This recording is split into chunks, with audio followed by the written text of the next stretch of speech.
Nah, baik, pada episode kali ini saya akan menjelaskan terkait dengan cara pembuatan laporan keuangan dan juga bagian-bagian yang ada di dalam laporan keuangan.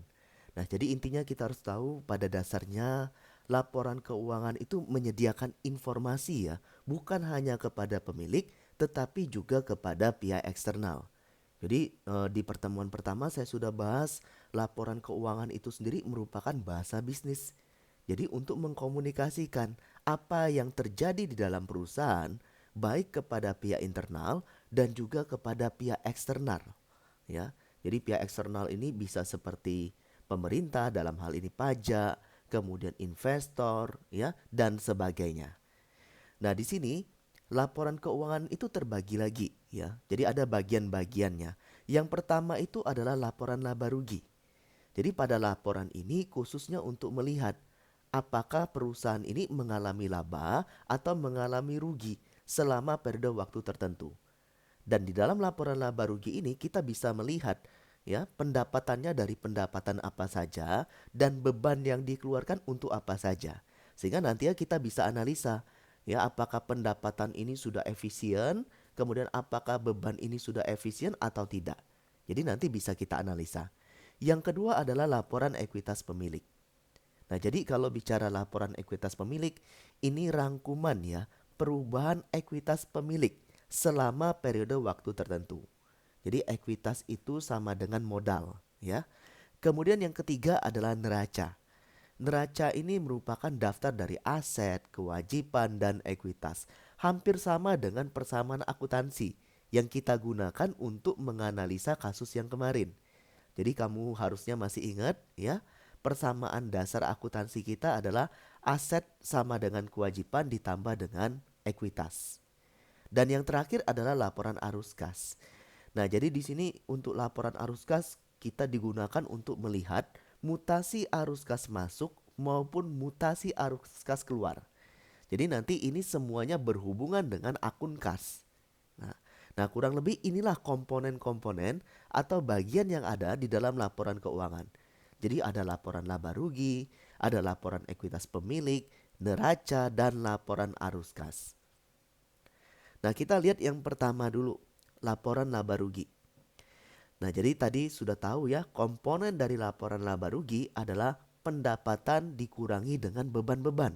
Sehingga nantinya kita tahu perusahaan ini mengalami laba atau keuntungan atau justru mengalami kerugian.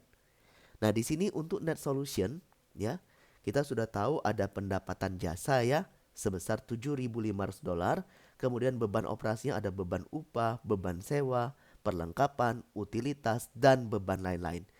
Pendapatan jasa tadi kurangi dengan total beban operasional, maka kita dapatkan laba bersih dari net solution sebesar $3.050. Nah, mungkin bingung ya, Pak, pendapatannya dari mana? Bebannya dari mana?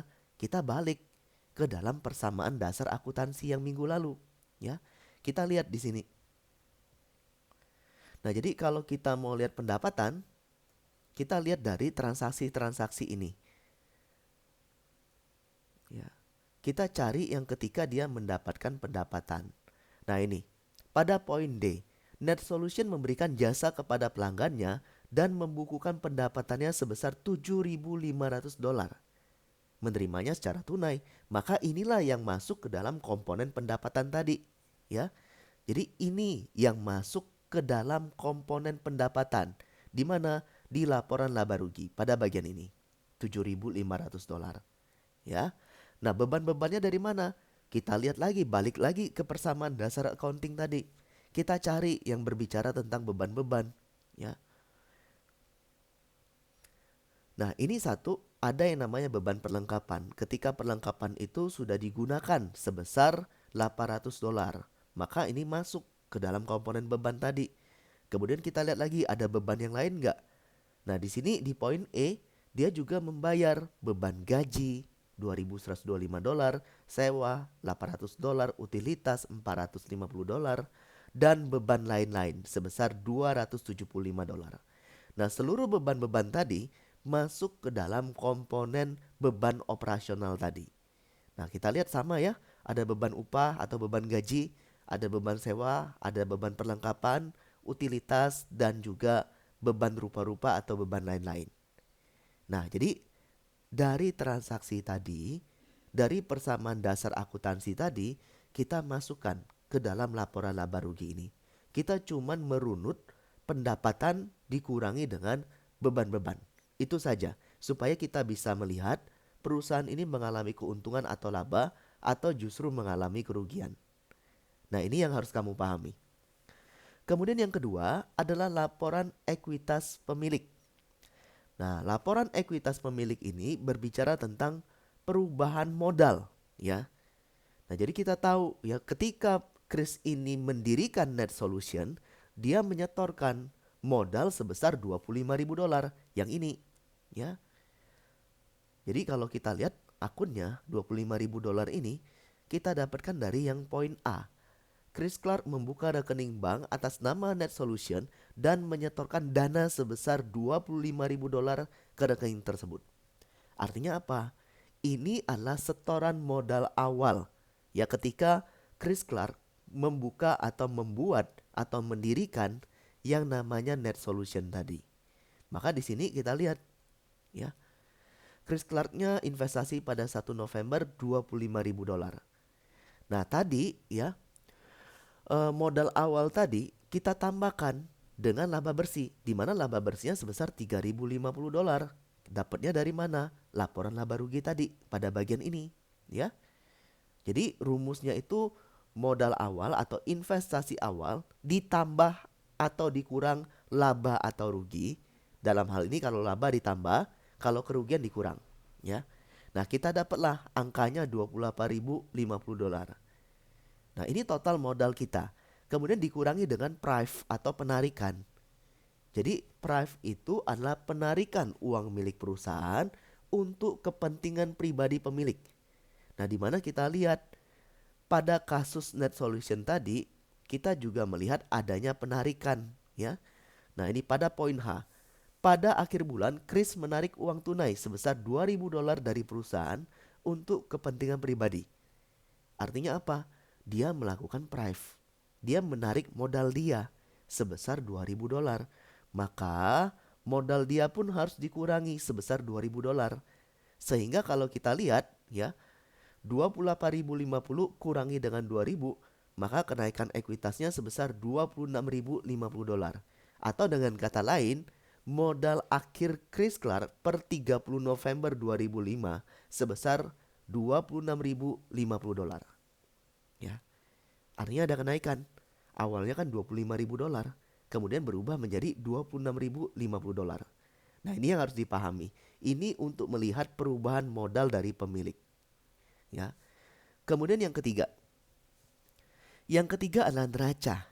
Nah, sebenarnya kalau kita neraca ini, kita gunakan aja persamaan dasar accounting tadi atau akuntansi tadi. Aset sama dengan kewajiban ditambah ekuitas.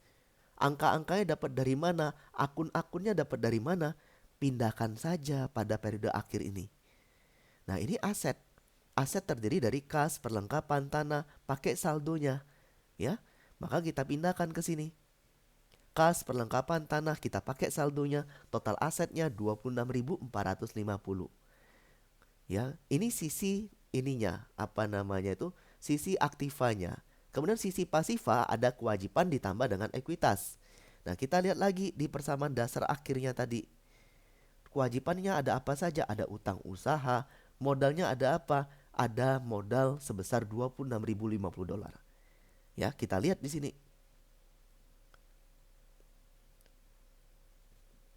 Sama juga, utang usaha $400, modal $26.050.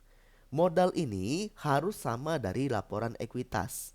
Jadi laporan ekuitasnya kan $26.050, harus sama di sini. Nah, kemudian sisi aktiva atau sisi kiri harus sama dengan sisi pasifa, nilai akhirnya. Ya, nilai akhirnya 26.450. Maka dia disebut balance atau seimbang. Ya, ini adalah neraca.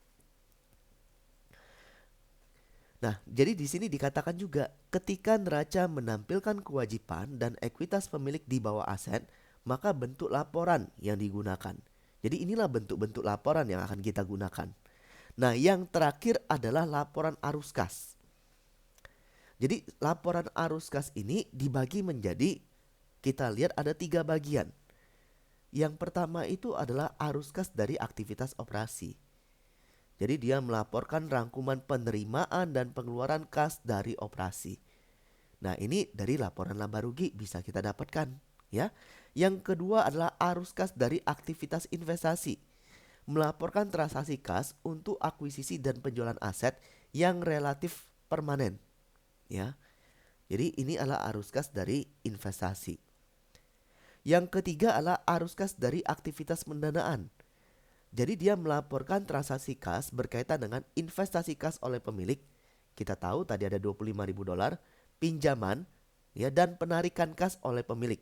Kita tahu tadi ada pref sebesar $2.000, ya. Maka di sini kita lihat kas yang diterima. Jadi kita yang pertama dulu, segmen yang pertama dulu, arus kas dari aktivitas operasi. Kas yang diterima dari pelanggan $7.500. Ini dapatnya dari mana? Ini dapatnya dari yang namanya total pendapatan jasa yang ada di laporan laba rugi. Sebesar berapa? $7.500. Ya. Jadi sebesar ini kurang lebih. Kita dapatnya dari sini. Kemudian yang kedua adalah yang namanya, kita lihat lagi, ya. Dikurangi pembayaran kas untuk beban dan pembayaran untuk kreditor. Nah, kita harus telusuri ada nggak pembayaran kas untuk beban, ya. Jadi pembayaran kas untuk beban ini kita tahu tadi ada dia bayar gaji, ada bayar sewa, ada bayar utilitas, ya. Jadi kalau kita ke sini, kita telusuri ke sini, nah ini, ya. Pada bagian ini ada beban gaji, ada beban sewa, ada beban utilitas, ada beban rupa-rupa. Kalau kita tambahkan seluruh beban ini, bebannya senilai $3.650. Ya. Karena dia mengurangi kas yang ini. $3.650. Ya. Kemudian kita lihat lagi ada nggak beban yang mengurangi kas? Kita lihat di sini. Apakah beban perlengkapan? Ya. Beban perlengkapan enggak, tapi ada yang namanya pembayaran hutang terhadap kewajiban. Nah, sebesar 950 yang ini, ya. Nah, artinya apa? Artinya di sini 3.650 tadi ditambahkan dengan 950, maka kita dapatlah hasilnya berapa? Hasilnya ada sebesar $4.600. Jadi, ya, pembayaran kas untuk beban dan pembayaran ke kreditor itu terdiri dari beban-beban dan juga pembayaran hutang atas kewajiban kita. Jadi kita tambahkan tadi $3.650 yang terdiri dari beban gaji, beban sewa, beban utilitas, ya, dan juga beban rupa-rupa, ditambahkan dengan pembayaran terhadap kreditor sebesar $950. Maka kita dapatlah $4.600. Nah, kurang lebih ini laporan arus kas, ya.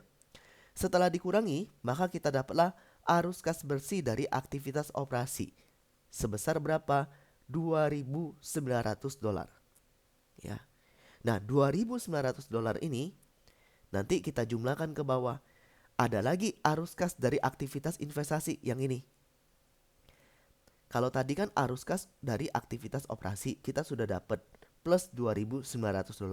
Sekarang kita cari arus kas dari aktivitas investasi. Ingat kita ada beli tanah, ya. Tanah, kalau beli tanah itu tergolong sebagai investasi atas aset tetap. Maka di sini kita masukkan kas kita berkurang 20.000 ketika beli tanah, ya. Nah, kemudian ada juga arus kas dari aktivitas pendanaan. Ingat ketika awal berdiri, ya, Chris Clark tadi, ya, menyetorkan modal kepada Net Solution sebesar berapa? $25.000. Walaupun dia ada penarikan atau pref sebesar $2.000, maka arus kas dari aktivitas pendanaan sebesar $23.000. Jumlahkan semua ini. Maka kalau kita jumlahkan, ya, arus kasnya ini sebesar $5.900. Dan total laporan arus kas ini, saldo laporan arus kas ini harus sama dengan saldo kas di neraca. kita lihat neraca kita. Saldo kasnya 5.900, artinya sama. Nah, ini kurang lebih laporan keuangan yang harus kalian pelajari ya untuk pertemuan ini. Nah, kemudian selain laporan keuangan, sebenarnya laporan keuangan ini juga bisa dijadikan sebagai alat untuk analisis dan interpretasi keuangan. Jadi ada yang namanya rasio kewajiban terhadap ekuitas pemilik. Kita sebut juga dengan nama rasio DER atau debt to equity ratio. Jadi di sini kita bandingkan total kewajiban dengan total ekuitas pemilik, ya. Kewajiban yang mana? Kita lihat dari neraca tadi, ya. Kewajibannya ada sebesar berapa? $400 dibandingkan dengan ekuitas pemilik sebesar $26.050. Ya, kita bandingkan itu. Maka di sini kita lihat rasio kewajiban terhadap ekuitas $400 dibagikan dengan $26.050. Artinya apa? Artinya kewajiban ini hanya sebesar 1,5%. Jadi ini kalikan dengan 100 dari total modal pemilik. Nah, artinya potensi gagal bayar, walaupun nantinya ada potensi gagal bayar, tapi itu bisa diatasi. Karena apa? Ekuitas pemilik ini jumlahnya ya jauh lebih besar dibandingkan dengan kewajiban yang ada. Karena kita tahu kewajiban ini hanya sebesar 1,5% dari ekuitas pemilik. Ya. Jadinya kalau misalkan kita nggak punya arus kas bebas untuk membayar kewajiban tadi atau untuk membayar hutang tadi, kita bisa menggunakan aset tetap. Ya. Artinya nggak ada masalah di sini, keuangannya sehat. Karena hutangnya hanya sebesar 1,5% dari total modal yang kita miliki. Nah, inilah alat untuk analisis sederhana dalam interpretasi keuangan. Jadi ini merupakan penjelasan yang paling sederhana, ya, kasus yang paling sederhana. Nah, silakan diamati dan silakan dipahami.